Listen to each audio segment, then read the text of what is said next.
Il y a aussi tout le côté, religieux de mes sculptures, mais qui témoignent des évangiles. Moi, j'ai aimé traiter aussi de la Bible. Bon, la chute de l'ange, c'est désastreux, la chute de l'ange, mais en même temps, c'est pas désastreux du tout, ça a fait, le paradis.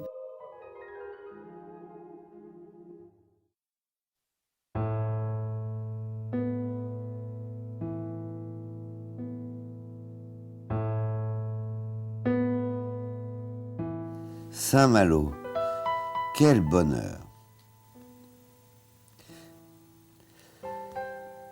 Mon père a eu une commande du curé, merveilleux curé, Bernard Audret, et il s'est dit peut-être, je peux peut-être faire appel à mon fils, et c'était la première fois qu'il faisait appel à moi en tant que sculpteur.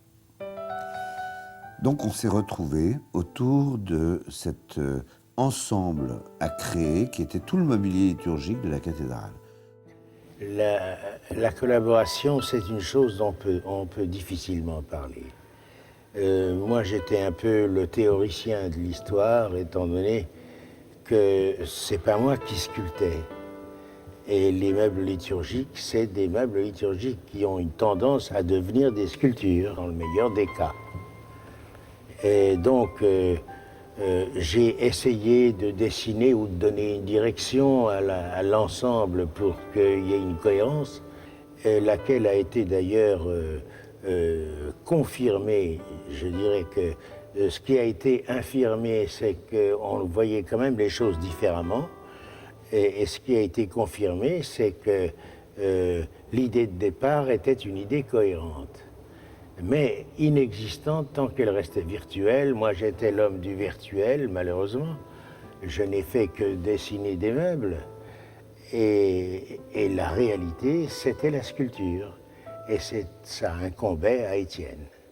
Je crois que le mobilier liturgique de Saint-Malo, comme il y a du piano à quatre mains, là c'est véritablement une réalisation à quatre mains et deux cœurs en profonde communion. Ils sont incapables de dire l'un et l'autre ce qui revient à l'un et ce qui revient à l'autre.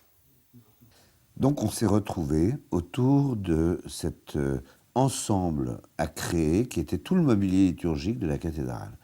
Au départ, c'était l'autel, les fauteuils, les sièges, l'ambon, la tribune.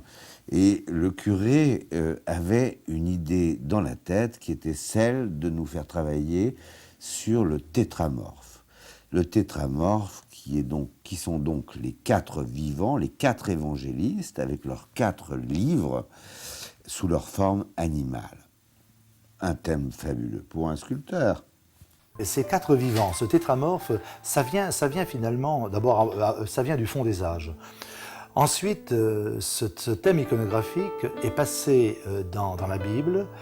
Le peuple d'Israël se trouve en exil à Babylone. Et là, le prophète Ézéchiel remarque sur les portes des temples babyloniens ce tétramorphe, des êtres à tête d'homme, avec la tête de taureau, la tête du lion et la tête de l'aigle. Donc le prophète Ézéchiel intègre cet élément pour dire le mystère de Dieu, ce mystère de Dieu qui est indicible et que l'on essaie de balbutier soit à travers des mots, soit à travers des images.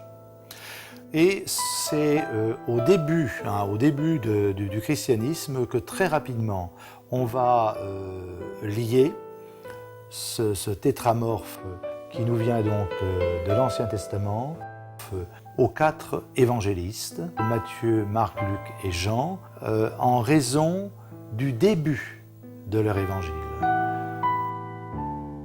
Mon père a été l'architecte de l'ensemble. Il a été l'organisateur, l'architecte, et moi j'étais le sculpteur, j'étais la main. Et ça a été un moment de bonheur profond, parce que non seulement on a fait un ensemble dans un endroit fabuleux, un ensemble dont on est, je pense, toujours aujourd'hui assez fier, et ça a été pour nous une